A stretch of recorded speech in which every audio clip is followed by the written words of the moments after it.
today we are looking at how to engage and monetize through virtual events. In this session, you'll learn how to design an interactive and engaging experience for virtual events of all sizes, the best practices for interactive virtual community events and conferences, and of course, how to build communities. We want to hear your questions, so please do pop them in the Q&A box or the comment section, which you should see on the right of your screen. And I believe there is a grab the mic function. The back office team will be looking for that. So when we get to the question section at the end, you will be able to hopefully jump on stage with us. Of course, today's expert, who I'll be asking to tell us a little bit how to make the best of these virtual event experiences, is Zhao Ying Qiu, CEO of Run the World. Are you there, Zhao Ying? Hey guys, thank you so much for having me. Really honored to be here. Very good. Glad you could join us. So, Zhao Ying, I think before we kind of dive into the main questions, maybe we can build up some context about who actually you are and what your experience is within the world of events. Yeah, for sure. So we started the company in 2019. It was before COVID.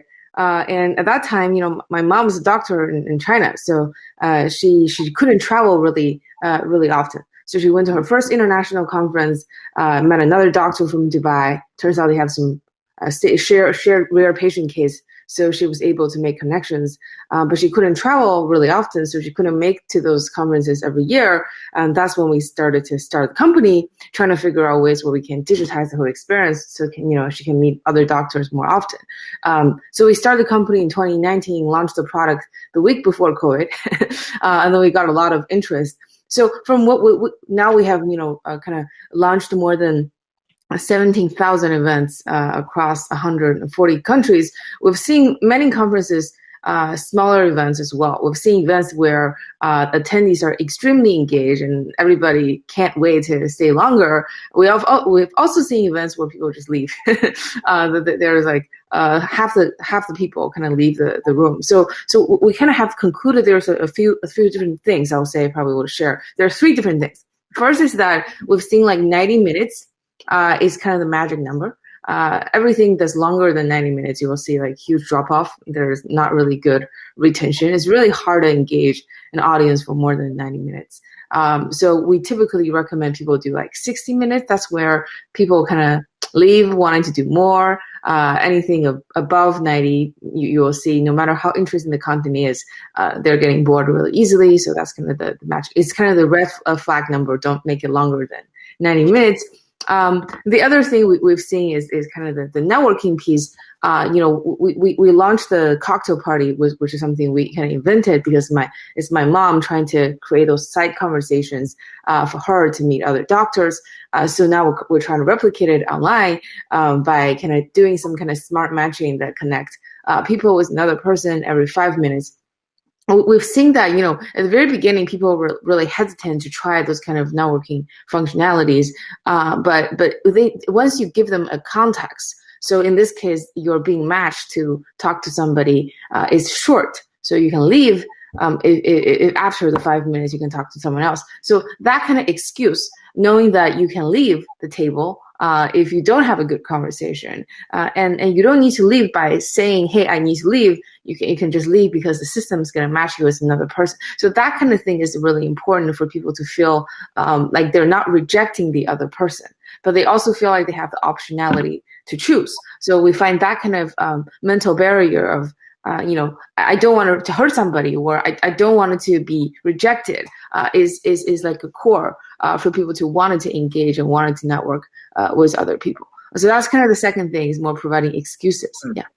So tell us then, let's just talk shop and try to understand how the pandemic's changed things. Do you think the pandemic has expedited the shift towards online events? Are they a fad just for the times while we're mostly in lockdown? Or do you think they have a greater role to play in helping businesses achieve their objectives? So we started the company before pandemic. So a lot of people were asking, when we go back to normal, are we gonna get rid of virtual events? The answer I think is no. So the pandemic kind of makes everybody really comfortable of communicating from afar using pure video. So that was not a behavior that people were used to. now they're used to. So I think that kind of behavior of, hey, hopping on a video call or hopping on a virtual event is something that I think is something that people are not really used to, which is the behavior change that's not going to change after a pandemic. The other thing that the pandemic kind of provides from our observation is that the international events are really common. So, 95% of our events have at least 3 countries represented in each of the events. So being able to own an international audience is something that's really, really common nowadays, and it's not going to go back. I think the third thing is more, now it's really easy to invite a really good speaker because it's the friction for people to share information is much lower. So now the competition among virtual events is no longer who has the fanciest speaker, because a lot of times is no longer the major competitive advantage. It became who has the most fun segments that can engage attendees, and also who can provide unique interaction opportunity with the speaker. So instead of just being told at or being talked to, attendees want more intimate interaction to engage with the speaker or expert. Yeah, that's kind of leads me on then to my next question. Let's talk design. I mean, how do you create an engaging online experience? What are the key things to get right, and how does it change depending on the number of delegates? And I just remind the audience, if you want to ask a question, do pop it in the comment box and we will make time for those toward the end of the session. Yeah, I noticed that some people were saying the sound. Can you guys hear me okay? Just want to do a quick tech check. Okay, cool, great. Yeah, so, right. Let me maybe see if I can change another lighting. So I think my lighting is some problem. Give me 1 second, so I can change some lightings as well. Yeah, give me 1 second. Okay, well, we'll just make sure we've got the right setting there. I think everyone seems relatively satisfied with the lighting, which is great. There we go. Better? Hopefully this is better. Cool. Okay, so yes, Xiaoying, then tell us about event design. How do we go about creating an engaging online experience? What are the things to get right? So I would say 3 things. Thank you, guys. It's getting better. Great. So I would say 3 things. The first thing is making sure that your event is short, and making sure that you enable at least 30% of the time where people can engage and they can actually meet other people. So we've seen that events that just talk to people for more than 60 minutes, pure lecture style, tend to not do really well. The best format I would suggest is do like a 30-minute quick presentation of some sort, and enables a lot of time for people to really use kind of things like grab the mic where they can come to stage and ask questions so they feel like they're part of that. And then really kind of break the audience into the networking mode and provide an interesting question for them to kind of have an excuse to socialize with other people. So basically 30-minute content, maybe 15 minutes, 20 minutes of Q&A, and then give people at least 15 to 20 minutes of pure networking so they can interact with each other. So that is the best format we've seen that performs the best. And then the other part is making sure that you're leveraging a lot of the kind of the feature that the platform can provide. So for example, cocktail party is something that we've seen a lot of the organizer. They will sometimes just give a 5-minute toast. Hey, thanks for coming. And then they will set up an interesting discussion question for event organizer. We did another event where event organizer were brainstorming monetization ideas. So set the context even for that 5 minute and then break people into networking. Literally people are having a great time. So as long as they know that they're not here listening to a lecture, instead they're interacting and talking with other people, we tend to see better performance as well. Yeah. So how do people grab the mic then? How do they, when we get to that stage at the end of the session, how do they kind of join us on stage and ask a question? Yeah, so we have a functionality that on everybody's end, called grab the mic. You can come to the stage and ask the questions. But we've seen that people actually design it in a really fluid way. So sometimes they may do a poll question and say, hey, how are you making any money today from events? Maybe yes or no. And then you may poll a bunch of people and say, hey, for those who vote for yes, come and share your ideas on what works and what didn't work. So then people kind of just volunteer to come to stage. It's kind of like in the physical world, you may say, any volunteers? And volunteers raise their hand and they can just come. So it's kind of the similar ideas that you can do it. So it doesn't need to be a formal raise your hand, come to stage. It can be more fluid and more sporadic, which is something that we find people like. That's interesting. So we're kind of establishing what does work, and we want engagement to be front dead center of it. But what kind of other areas are crucial to the success of an event? And, what doesn't work? Do people often go down the wrong route? I mean, is it subjective? Is there a more blanket set of principles that people should consider and certain things to avoid? Yes. So I think the number one thing that not to do is not telling people what to expect. A lot of times you probably focusing on the speaker and say there is a fireside chat of some sort. You may have some interesting interaction with other people, but you're not really giving them a lot of hope. So you may say, we're going to grill the speaker on those 3 questions. It's going to be fun. Or you're going to be able to join the stage and interact with the speaker in this ABC way, instead of just telling them, here's a fancy speaker. Sometimes people are kind of a little fatigued by just having the speaker. So that's the first thing, is telling people what to expect. I think the second thing is more telling people that the other people who are coming to this event is going to be really relevant. So for example, in this event, everybody who comes here wanted to figure out new ways to engage audience. So you'll be able to meet other people who are in the event space, wanted to brainstorm people, and we will give you opportunities for you to brainstorm with other people. So when people know that they're here for other people who share the same idea, and is going to be there only live, and if you leave or if you watch recording, you're going to miss out, it's more likely for them to show up. So, and that is why I think it's important to build in those networking component, or sometimes the kind of discussion component, so then the audience will be able to actually hop in those, join those conversations. And so that's something we find really well. That's kind of the magic word. Hey, you're going to have a bunch of people who satisfy this criteria just like you. And then you guys going to be able to join networking or brainstorm. Brainstorm, we see, is another magic word. You're going to be able to brainstorm with other people who share certain criteria. You don't want to miss that. So we think like that is really helpful in driving more attendance as well. So let's talk about building a community, because effectively that's what a lot of event organizers are trying to do for their clients these days. Community is the key word. How do you build a community around a brand using online events? Making them feel special and unique isn't always so easy, is it? Yes. So we actually have ability where each event can come with a community element to it. We've seen a lot of people are now using around the world to host recurrent events. They used to be conference organizer who does one event a year. Now they're doing 50 events a year because the events are getting shorter, but it's getting more frequent. So that's the first. They change their cadence from once a year to once a week. And then they have a community portion where people can engage with each other in between events. So we actually offer the functionality where people can keep talking in between the events, which we find really interesting and really helpful.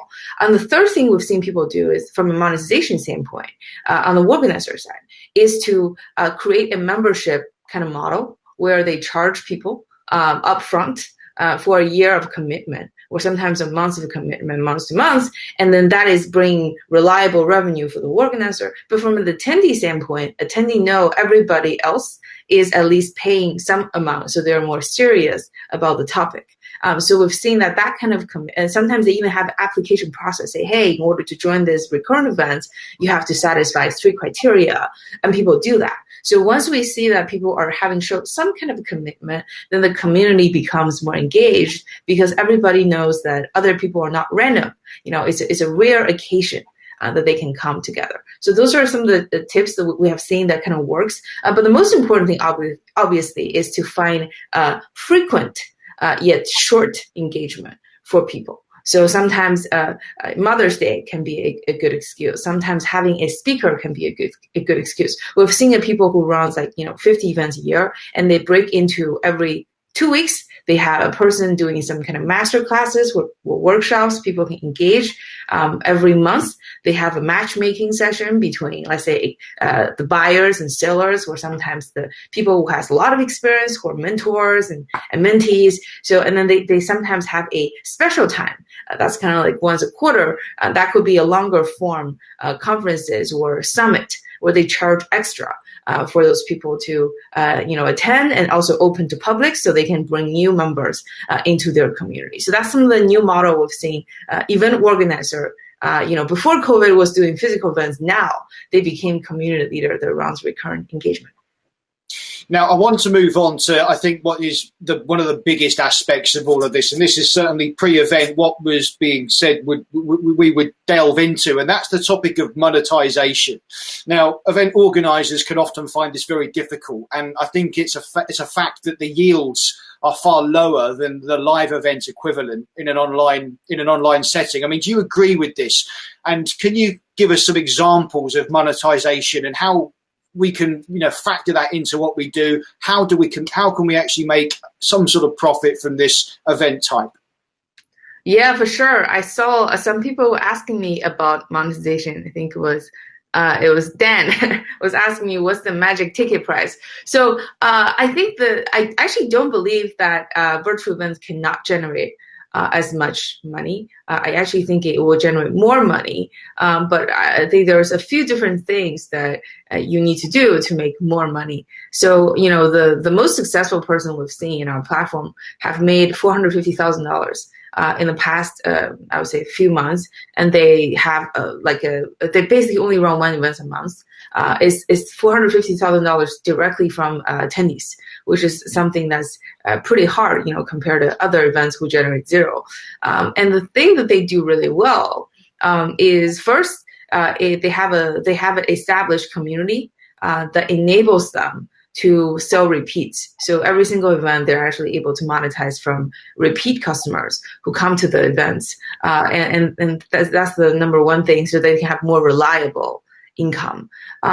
Number two thing they did really well is they have some kind of influential people or famous people, but they designed this, they call this a meet and greet. So that means people are not here asking questions. Instead, they're like hanging out with the celebrity or with the influencer. And that creates a unique feeling. You're in an exclusive party, hanging out with the influencer or celebrity. So as a result, people are paying like VIP tickets for that kind of meet and greet component. And so they have an event where it has like 2,000 people paying regular, but then they have the VIP component where another 400 people paid VIP price. So that's why they're able to generate like $70,000 per event from like a few thousand people. So that is one thing they try to use, is to kind of make the attendees feel really special by having meet and greet, which is something that actually generates a lot of revenue. The second thing we've seen that works really well from attendee directly is to kind of frame this more like a workshop and tell them what they're going to learn. A lot of the workshop became webinar where they're trying to sell people stuff, but some of the workshop we've seen are actually able to generate real revenue. So for example, we had a product management interview coach. So they're the one who teach you product management. So traditionally, they will just do a webinar and give you some lecture notes, but they actually did it more interactive. So they say, we're going to have a bunch of audience come to stage. I'm going to interview you, in front of everybody else, and then give you a hire, no hire decision to tell you that, hey, are you good enough to get a job?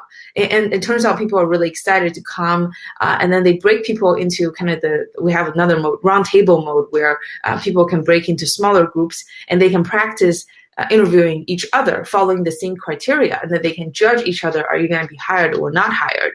We've seen that event also generate a lot of revenue too, because people know I'm going to be here listening to something, but then practice something myself as well. So that kind of format tend to also do well. And the third thing we've seen, the third type of events that do really well is where they say upfront to people, you're not going to be able to join the event if you're just a random person. There's some criteria that you have to meet. For example, you're a founder of some sort that generate X amount of revenue. It's a curated group of people.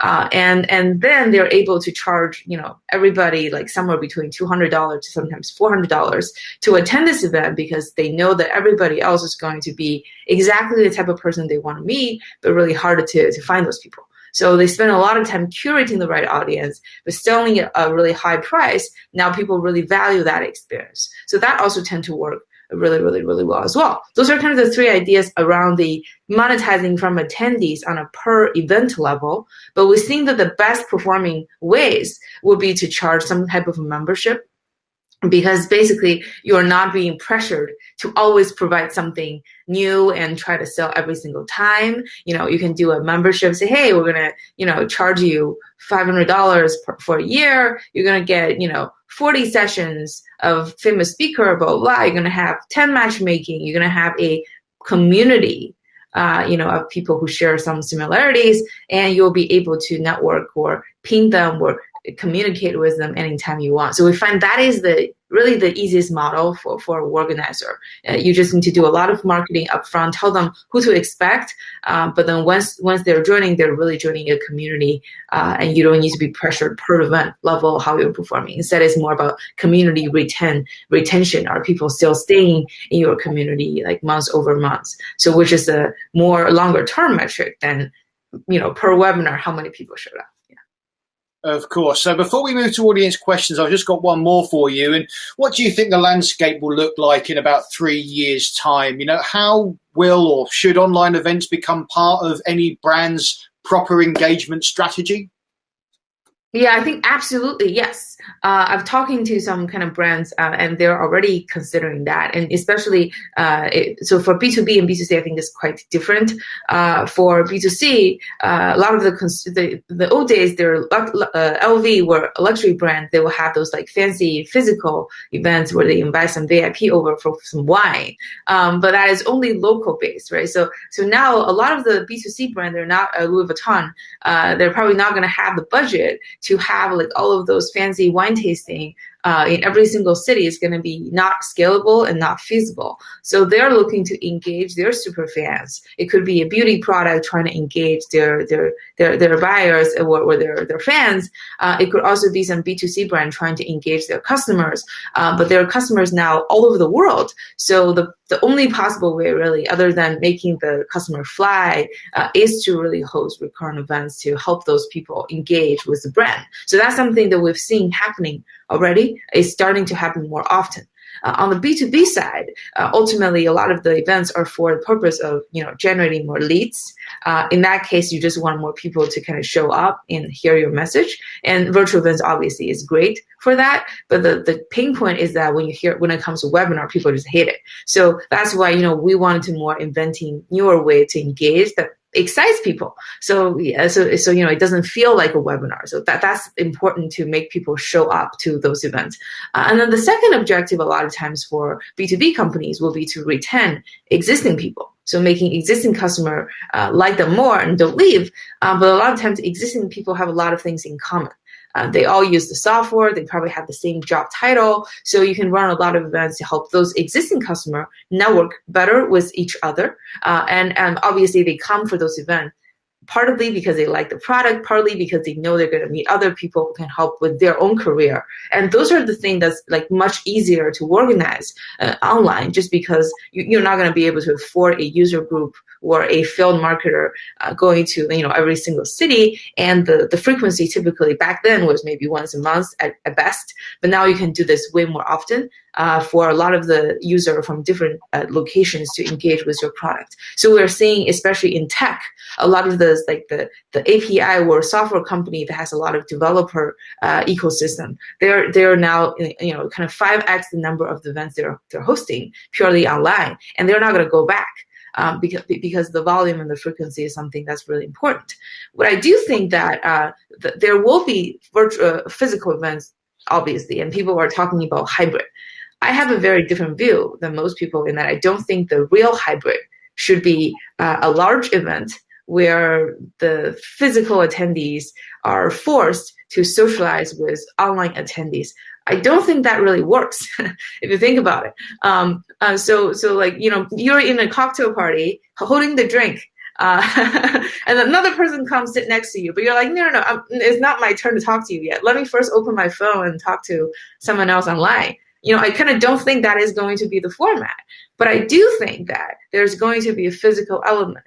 But I think the best way that I'm trying to wrap my head around, talking to some organizers as well, I think the best format will be having a virtual community all over the year, and you have virtual events that's really frequent. And then you say, hey guys, we're all going to go to Hawaii in May, where if you want to join, you can join. It's going to be really fun. We're going to really meet real people. you're going to have this kind of speaker have an intimate session that's going to be really special. Come. And people can come to Hawaii, and they're having it's more focusing on socialization to help those people meet each other, and maybe have a few sessions with a speaker, with a keynote. But I don't think the online attendee are super excited to just watch the keynote unless they can participate. So I do think there's going to be an element in the physical events where attendee from afar can raise their hand and ask questions and directly dive in. But I don't think forcing the attendee physically and online to mingle would work. So the best way will be focusing on the keynote, just like a physical event, and making sure the physical attendee is having a great time. But then wait until they come back and say, hey, guys, we're going to do a mingle for everybody around this particular topic, so people can join really easily. Then that is really the easiest model. And then you have all-year engagement. So even the physical attendee, you still need to engage online throughout the year, right? So you don't lose them.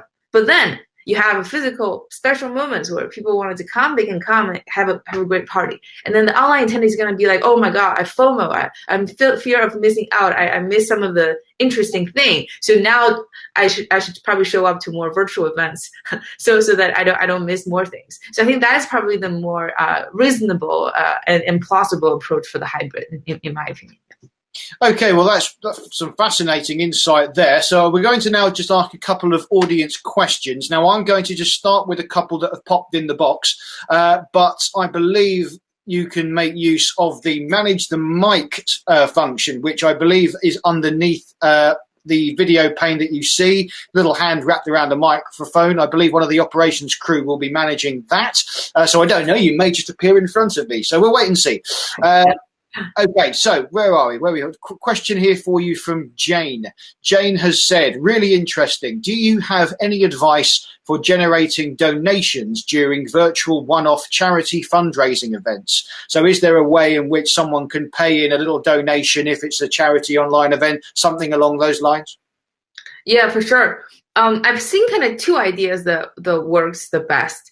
One is where they frame the donation. Obviously, they ask people to donate, that they sell a ticket to that donation, and they tell people what they're going to get with that ticket. So they may have a free version, but they may have a donation version. The donation becomes a VIP experience where they can have more intimate, session with the speaker.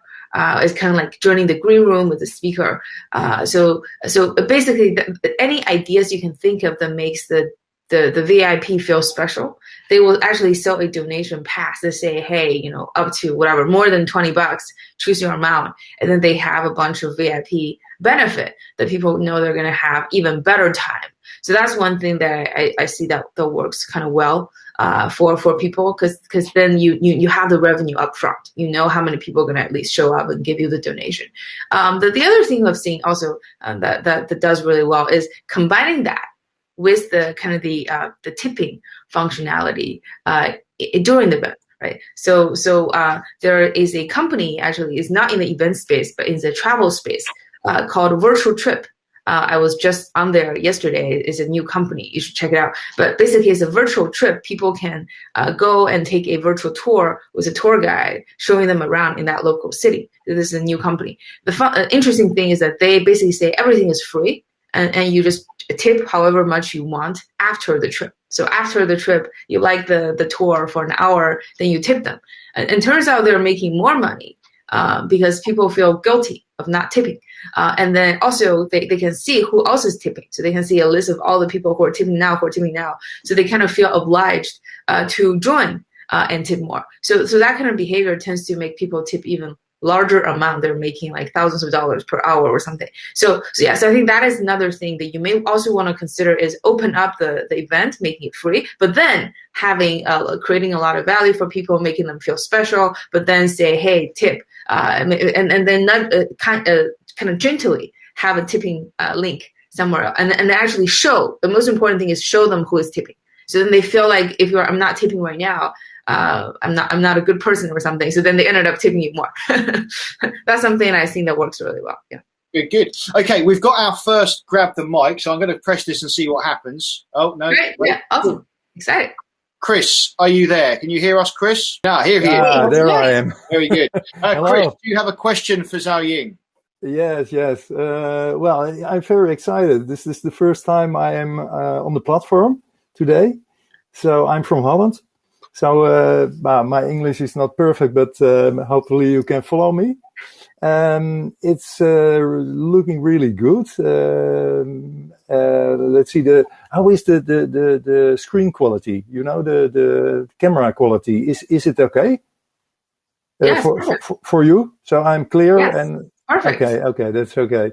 Because in the first time, let's see, the moderator, what's your name, Martin? Yes. Yeah, your stream was not very clear in the beginning. Now it's beginning to become better.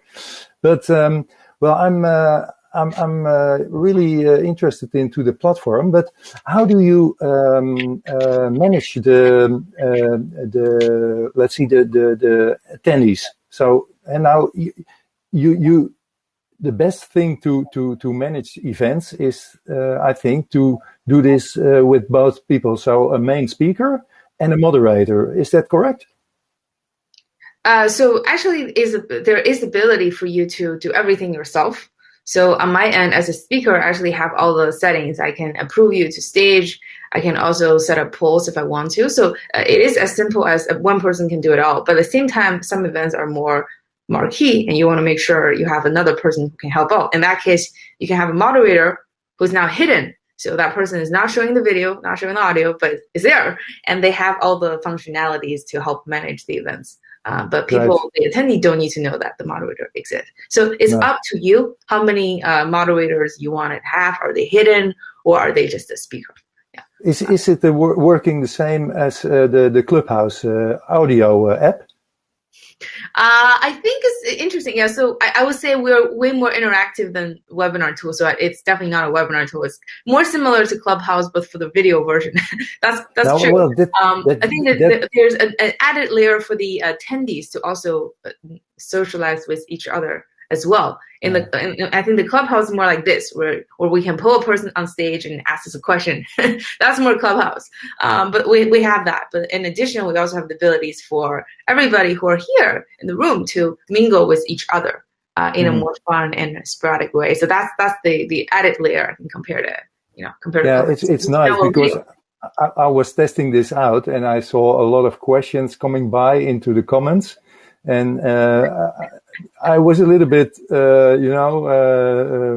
split with my attention, because I wanted to hear you, Xiao, and also watch the comments and the questions. So, do you have tips for this to manage this in a good way so that the attention is really focused on the speaker? Maybe is it possible to put out the comments first, and later with a Q&A you put them on? It is possible. Yeah, you can hide the comment part first, and then as a moderator. I mean, you can put the comments out as a moderator. So on the attendee side, they can control if they want to see the comment or not. So what we have found is that some attendees they don't like to observe me all day. They like to listen to me and then see what other commenters are saying, and sometimes they want to say hi to each other. In that case, I am a speaker. As a speaker, I became a social excuse for people to show up, but then they really just want to meet each other. It's possible. It's also possible that I'm sharing something like really dense with a real presentation slide, and you don't want to see anything else. You just want to look at the presentation, the illustration that I present. Mm-hmm. So we've seen that attendees, the tricky part is that online attendees have different level of engagement because they're different animals. Sometimes they behave differently. On the physical events, you can force everybody to look at the screen, but even that they will play with their phone on the side, right? You can't control them. Online is even impossible to control. What do they do? So if they're bored, the worst case scenario is they close the tab and they go to TikTok or they go to Clubhouse. So we've seen that the best way will be just giving them options. Say, hey, if you don't want distraction, here's a distraction-free mode. If you want some moderate distraction by saying hi to people, you can do that as well. So that's why we're designing from the attendees perspective. Yeah. Great. Does that answer your question, Chris? Yes. There are a lot of more questions, so I want to give the mic to somebody else. Thank you. And Thank you. Well, I'm really interested to work more with your platform. Thank you. Thank you so much. Yeah, Right, really appreciate it. take back the mic there. This is me experimenting as much as anyone else. Marvelous. Okay, we've got about a minute and a half left. I have an idea. How about we all take a photo together? So there's a group photo feature. Don't know how it works, but please go ahead. Okay, so there's a group feed photo where we can all take a photo together. So if you guys can all join me, there is a button on your end now that says like join group feed or something. So click on that and then take a photo with me. So then it will basically stitch everybody's photo together into a group photo. So and then you can feel free to post into social media, tag Match Media, tag around the world. It will be really fun. So we have 3 people joining the photos. I think I'm waiting for more people to participate. There, I've done mine. Come on, everybody. You've got to take your selfie. We want a nice big selfie wall, I think. Just then... Chris was clapping. Dan was laughing. It's funny. There he is. It's a fun time, guys. It's going to be fun. Yeah, people are getting involved. That's lovely. So while we're winding up then, folks, with the selfie section, I believe that a networking event will be taking place immediately after that. You should get a prompt note to go and join that. But otherwise, thank you very much to Zhao Ying for giving us an insight into how this platform works and, of course, how to monetize your virtual events as well. I'm sure you can connect with all of us after the event. And if we've got any time, we can respond in writing to some of your other questions as well.